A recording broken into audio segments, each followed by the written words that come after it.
de la parte de epilepsia. Un tema que posiblemente afecta a muchas personas o a muchos familiares. Es curioso que incluso las personas tienen este tipo de estigma de que la epilepsia está asociada con algún tipo de estar poseído, en fin. Y yo creo que explorando incluso a veces textos bíblicos da como una impresión exactamente errónea de una enfermedad que en este momento se conoce muy bien. ¿Pero qué es la epilepsia? Si nosotros vamos a mirar la epilepsia, es un trastorno del sistema nervioso. Y lo que hace este sistema nervioso es que normalmente, si ustedes me ven en este momento mirando las manos, es un efecto coordinado porque hay unos impulsos nerviosos generados desde el sistema nervioso que se comunican con los músculos de una forma organizada. Pero cuando hay focos, cuando hay partes dentro del cerebro que empiezan a disparar en una forma que se llama ectópica, la mejor forma de entender la epilepsia es al cerebro lo que es una arritmia para el corazón. La arritmia es un fenómeno precisamente donde hay un disparo en el corazón que es totalmente anormal, se está generando en una forma desordenada. Eso es generalmente lo que se produce en la epilepsia. Entonces, la epilepsia generalmente no es una crisis aislada, son varias crisis generalmente que se producen. Es importante tener en cuenta una gran cantidad de números que tienen que ver con la epilepsia. Vamos a mirarlo en una forma lenta y progresiva. Y esto tiene que ver con números que explican de la presencia de la epilepsia, porque todos pensamos en la epilepsia, ay, sí, pobre niño que creció con una enfermedad, pero la realidad es que la epilepsia se puede presentar en cualquier persona que genere ese tipo de convulsiones. Entonces, generalmente se acepta que la epilepsia es un trastorno cerebral crónico que afecta a personas de cualquier edad. Y el problema de los síntomas es que, a pesar de que nosotros podamos pensar de que solamente la convulsión, puede haber síntomas psicológicos, pérdida de conocimiento, rigidez muscular, confusión temporal y episodios de ausencias. Esto es importante tener en cuenta porque en este momento se calcula que alrededor de 50 millones de personas y 80% de estos en países de renta baja es una enfermedad bastante frecuente. Y tener en cuenta la parte de la edad. Si ustedes miran exactamente, puede afectar niños de 0 a 1 año, de 6 a 15, de 30 a 65 o mayores de 65. Esto es muy importante tenerlo en cuenta. Y algo que es fundamental es entender, cuando uno quiere entender un poco más la enfermedad, es que en cerca del 70% de los casos la causa es totalmente desconocida. Y en 30%, que es lo que se conoce como una enfermedad idiopática, que no se conoce, que puede ser probablemente un origen genético, pero que realmente no se está seguro. En niños puede ser el origen pre o perinatal, puede ser que se dé antes del embarazo o durante el periodo del embarazo, y en adultos puede ser lo que nosotros sabemos como origen cerebrovascular. Entonces, ¿qué causas? Puede ser causa de un daño cerebral durante el parto, puede ser también condiciones genéticas, puede ser causado por infecciones o tumores o una lesión grave precisamente por un trauma, lo que se llama un trauma cráneoencefálico o lo que se llama un stroke o un accidente cerebrovascular. Lo que vemos aquí es que algunos síntomas, porque todos queremos reconocer para poder ayudar, y enseguida vamos a ver qué formas podemos hacer para ayudar a las personas cuando tienen una convulsión. Pero miren exactamente, caídas bruscas al piso, puede tener temblores y sacudidas, que es posiblemente lo que cada uno tenemos en mente, pero puede haber momentos de ausencia, simplemente una persona que se queda en el limbo o se queda en blanco, puede ser también una categoría específica o un síntoma especial de la epilepsia. Lo otro es estremecimientos o sacudones en alguna parte del cuerpo, y también puede ser incluso dolores de estómago o sentirse con temor. O sea que los síntomas realmente son muy variables y cualquier fuente de información les va a decir exactamente lo mismo, que puede ser confusión, puede ser un episodio de ausencia, donde se queda la persona pensando o mirando sin realmente responder, y la mayoría de las veces en estas situaciones es con un grado de inconsciencia, o sea, que se genera con confusión temporal. Desde el punto de vista práctico, es muy importante saber qué podemos hacer por estas personas cuando tienen síntomas de epilepsia. Y la cuestión es importante tener en cuenta la seguridad de la persona que cae. Entonces, por eso dice, en el momento en que ocurre el ataque, coloque el paciente de costado. Y esto evita que las personas tengan problemas respiratorios o puedan aspirar contenidos gástricos, etc. Importante es, como el movimiento se puede dar, que pueda apoyar su cabeza sobre algo suave. ¿Para qué? Para evitar precisamente el trauma contra cualquier superficie dura. No interfiera en sus movimientos. Importante, por horrible que sea, en estos casos de epilepsia es mejor que la persona tenga un curso normal de sus movimientos. Entonces es importante tener en cuenta de que siempre se puede ayudar a las personas con convulsiones y son fuentes de información que nos pueden ayudar a nosotros todos a entender qué es lo que hay que hacer en casos de convulsiones. Eso es importantísimo. Ahora, si nosotros pensamos en la epilepsia, solamente pudiéramos pensar que es el niño, pero la realidad es que la epilepsia tiene un impacto muy grande en la calidad de la vida. Ahora se pueden imaginar exactamente lo que vamos a empezar por este punto número 2, impacto emocional. Yo creo que nos podemos imaginar, hoy estaba tratando de generar un video acerca del vitiligo, porque nosotros podemos decir el vitiligo realmente no tiene un impacto muy grande, tiene un impacto emocional muy grande cuando la persona no se puede cubrir con cosméticos, esas manchas blancas. Vamos a hablar posiblemente de eso en un tema, en un programa un poco más tarde, pero el impacto emocional tanto del niño como de la persona adulta, porque se puede asociar en más de la mitad de los casos con ansiedad o incluso en una tercera parte con depresión. Lo otro es que cuando las personas, y pues me encantaría precisamente, he invitado a personas y madres y padres que tienen niños con epilepsia para que escuchen este programa. Y es que cuando las crisis son mal controladas, porque de pronto el ácido valproico o cualquier tipo de anticonvulsivante no está funcionando, esto realmente limita la actividad diaria de todas las personas que están sufriendo, epilepsia. Eso sin contar, y ustedes saben, los que en este momento están pasando por esta situación, el impacto que tienen los efectos secundarios de los fármacos. Y eso lo tenemos que insistir, porque como médicos podemos utilizar toda la medicina alopática tradicional, pero nosotros sabemos que en el fondo del corazón siempre hay una letra pequeña que dice efectos secundarios, y en ocasiones las listas son muy grandes, de páginas, lo pueden confirmar. El impacto que tiene la familia, tristemente se puede llamar como carga familiar. Yo lo quisiera llamar impacto familiar, porque la realidad es que no hay nada peor que laboralmente para los padres de familia en este caso, o incluso la persona afectada que no puede ir al trabajo o que no puede ir a la escuela. Y lo otro es el impacto económico. Cuando las personas vean lo que estamos viendo, y vamos a tratar de aterrizar el tema epilepsia con el nutracéutico inmunocal, se van a dar cuenta de que hay cosas que cuestan y hay cosas que valen. Y esto es importantísimo en cuanto a reducir el impacto que se tiene con respecto a la epilepsia en la calidad de vida. El diagnóstico se puede hacer de muchas formas. Aquí podemos ver una resonancia magnética, pero se puede hacer también algo muy específico que se llama un electroencefalograma, que de una forma u otra lo que es la colocación de electrodos en la cabeza para poder medir. Aquí ven, digamos, la nariz, el lado derecho, el lado izquierdo. Aquí están las orejas como referencia. Es una medición de la actividad eléctrica en la misma forma en que se hace un electrocardiograma. ¿Con el fin de qué? Con el fin de detectar si hay algún tipo de anormalidad cuando precisamente se tienen actividades convulsivas dentro del cerebro que se pueden detectar relativamente fácil. Y miren que esto es en varios focos del cerebro donde está siendo determinado.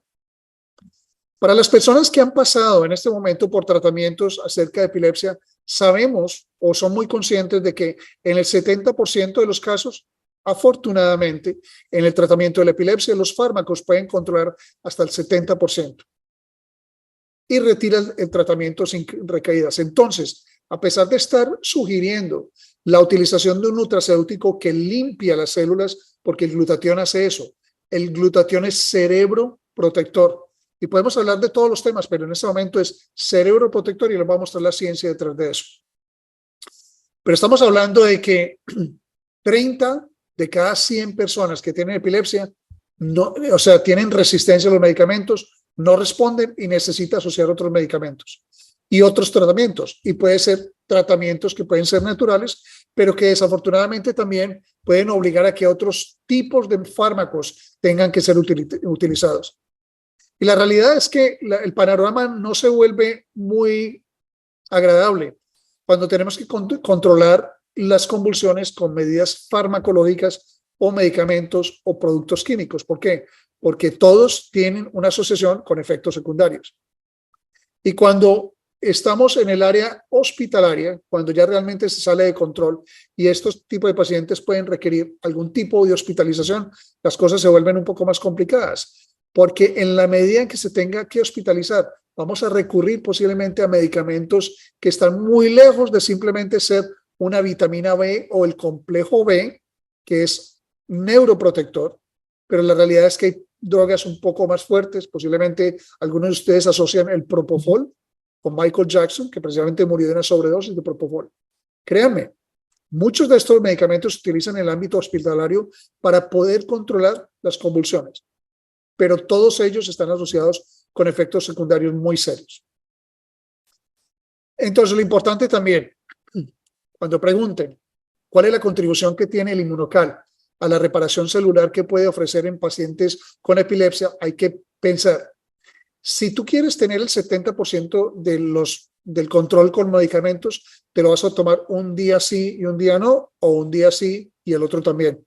Es exactamente lo que exige cualquier tipo de terapia, sea natural o alopática. Por eso es importante en la declaración que tenemos una declaración que hacemos como en este programa, es que esto no reemplaza ningún medicamento. Es importantísimo. Lo importante es que retengan es que hay tratamientos quirúrgicos, hay tratamientos digamos, marcapasos cerebrales. Ahora, ¿qué papel juega el glutatión en la epilepsia? Lo importante es tener en cuenta de que nosotros ya habíamos visto que hay enfermedades neurodegenerativas que tienen que ver con bajos niveles de glutatión. Y ya sabemos que el glutatión es el antioxidante maestro. Si quieren saber un poco más de la importancia que tiene que ver el glutatión con la enfermedad cerebral, con el autismo, con la enfermedad neurodegenerativa, les recomiendo lo que había mencionado el doctor Reinier, este libro completo, la guía completa del glutatión. Es importante porque van a encontrar que justamente el glutatión, mírenlo exactamente, mejora la lucidez mental y la calidad de sueño. O sea, es un cerebro protector. Y me gusta mucho como lo describe, digamos, el doctor Jokers. No tiene nada que ver con realmente Immunotech, pero dice que es el guardián de cada célula y que detoxifica las células, incluso de metales pesados que tienen que ver con problemas neurodegenerativos. Es importante porque menciona que protege todas las células y que tiene que ver como línea de protección contra factores químicos o toxinas ambientales y químicas. Importantísimo para tener en cuenta eso. Ahora, finalmente, ¿qué evidencia hay de que aumentar el glutatión ayuda a controlar, la epilepsia? Vamos a mirar solamente esto. Y la realidad es que mi intención no es tratar de impresionarlos aquí con ciencia. Bueno, la realidad es que sí, mi intención es impresionarlos con ciencia, para que puedan ver de que esto, cuando hablen con alguna persona, ustedes no tienen que ser médicos, pero sí los tienen que poner a investigar. Y cuando un médico, y yo sé que esto está transmitiendo por Facebook, pero así realmente sea muy, muy duro, cuando un médico que muestre su ignorancia al no investigar, le puedan decir, yo no soy médico o soy médico y te invito simplemente a mirar la ciencia. Y esto que están viendo son básicamente pantallazos de lo que se llama PubMed, la Biblioteca Nacional de Medicina, que mostró el doctor Reinier, que muestran claramente. Entonces aquí vamos a mirar. Relevancia del glutatión en lo que se llama la epilepsia del lóbulo temporal. Evidencia en seres humanos y en modelos experimentales. O sea que no solamente en animales, sino que en humanos. Ahora, el papel de la circulación de la glutatión peroxidasa en pacientes con epilepsia y un metaanálisis. Quiere decir que es un estudio de alta categoría para demostrar exactamente el papel que tiene que ver el glutatión. Dicen algo muy importante aquí. La epilepsia no solamente es una enfermedad neurológica, sino que un desorden sistémico. Y esto me recuerda al Alzheimer. El Alzheimer se pensó por mucho tiempo que es una enfermedad cerebral cuando se conoce que estas enfermedades tienen de fondo problemas en varias partes del organismo. Y si nosotros tenemos el guardián de todas las células, que es el glutatión, ¿qué creen que por qué mejoran las personas con epilepsia cuando se les administra el inmunocal? Porque siendo un precursor del glutatión va a mejorar y es cerebroprotector. Mira lo importante aquí de lo que es la promesa de neuroprotectores, precisamente mencionando la mitocondria, que es la organela de la célula más importante en lo que es la producción de glutatión o la limpieza de las células. Y menciona lo que ya ha mencionado también nuestra enfermera Elizabeth, nuestra doctora Marcela, el estrés oxidativo. O sea que el estrés oxidativo tiene que ver con la parte de epilepsia. Y seguimos, pero miren lo importante es esto. Ahora vamos al tratamiento farmacológico y no todo lo que se ve en el panorama farmacológico es alentador. Miren exactamente una de las drogas más conocidas para manejo de la epilepsia y falla hepática en pacientes con epilepsia. Esto es un artículo que tiene 4 años apenas. Y es importante lo que es controlar los radicales libres de oxígeno en enfermedades como epilepsia, porque tiene también inflamación. O sea que claramente está muy bien documentado de que hay un papel fundamental. Ahora, recordemos lo que dijo Elizabeth. Acetilcisteína. Tiene la palabra cisteína porque el NAC o la N-acetilcisteína también es un precursor de glutatión, pero sucede que esto es un medicamento y que cuando comparamos los efectos secundarios vemos 3 páginas de la N-acetilcisteína, pero no vemos de la cisteína natural bioactiva del inmunocal. Y esto es una revisión sistemática acerca del papel fundamental que puede jugar la cisteína. Entonces, si vemos la cisteína, lo único que tenemos que recordar es que para aumentar los niveles de glutatión necesitamos cisteína, porque la cisteína, valga la pena mencionar esto, que en TikTok está de moda criticar al inmunocal porque es que la cisteína es un aminoácido no esencial, claro, porque nosotros lo producimos, pero pónganse a pensar una cosa. En este momento, en el 2023, si nosotros estuviéramos produciendo suficiente cantidad de cisteína, si nosotros percibiéramos la suficiente cantidad de cisteína en los alimentos, entonces, ¿por qué las personas responden también al inmunocal cuando se reconoce que este es un aminoácido no esencial, porque nosotros también lo producimos, pero es esencial para la producción de glutatión? No hay un aminoácido similar que regule o que sea responsable de la formación de glutatión. Y además la cisteína también es antioxidante. Pero quisiera terminar con esto que es muy importante. El respaldo científico continúa siendo en enfermedad neurodegenerativa fundamental. Este fue el codescubridor del virus del SIDA y el papiloma humano en los 80s. Tiene un premio Nobel de Medicina en el 2008, pero escribe un libro nada más que su título es Estrés oxidativo.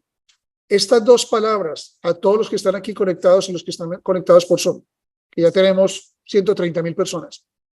Estas son 2 palabras importantísimas para poder compartir lo que hace el inmunocal. Estrés oxidativo está aquí para quedarse. Vivimos con él.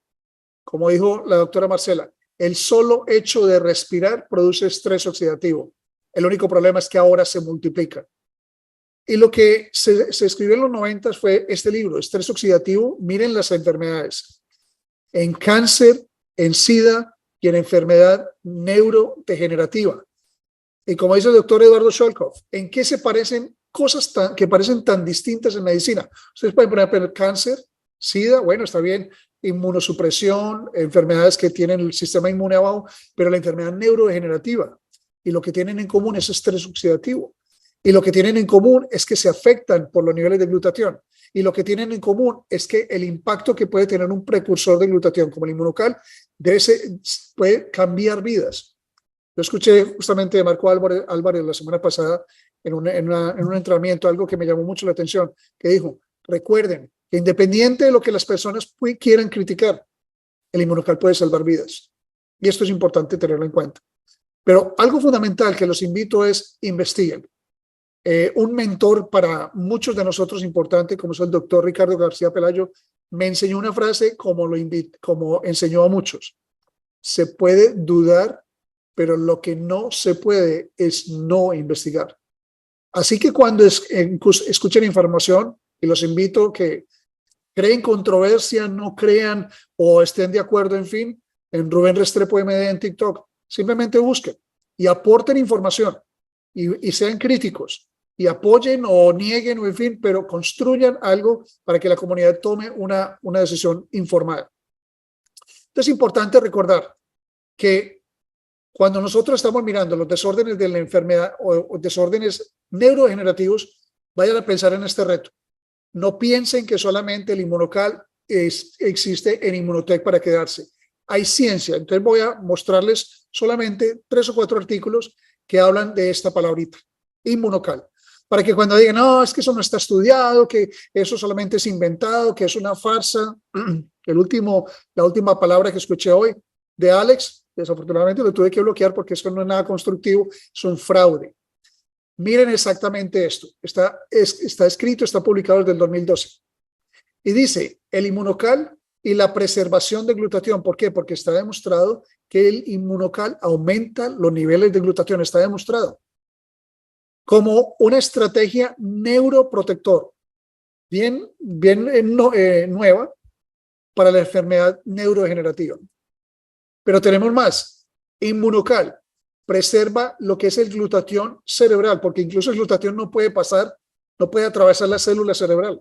La preserva. O sea que si se toma el inmunocal, puede preservar los niveles de glutatión a nivel del cerebro. ¿Y qué creen que puede suceder en mejorar, mire, la parte cognitiva, la parte motora e incluso, dice aquí, la parte histopatológica, o sea que mirar el cerebro bajo el microscopio en problemas de trauma cerebral.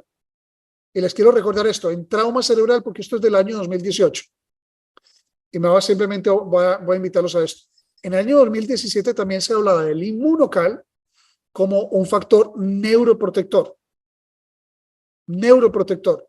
Creo que después de estos 3 artículos no le debe quedar ninguna duda de que hay publicaciones acerca de este nutracéutico perdón, que apoyan esta protección neurocerebral. Pero miren exactamente, perdón, voy a tomar aquí agüita. Un artículo que mejor dicho, no ha sido publicado. Si yo toco la pantalla todavía van a notar que el artículo está totalmente calientico. Está fresquito. Se llama En investigación del cerebro. Y otra vez, no por accidente, no es glutatión, se llama inmunocal.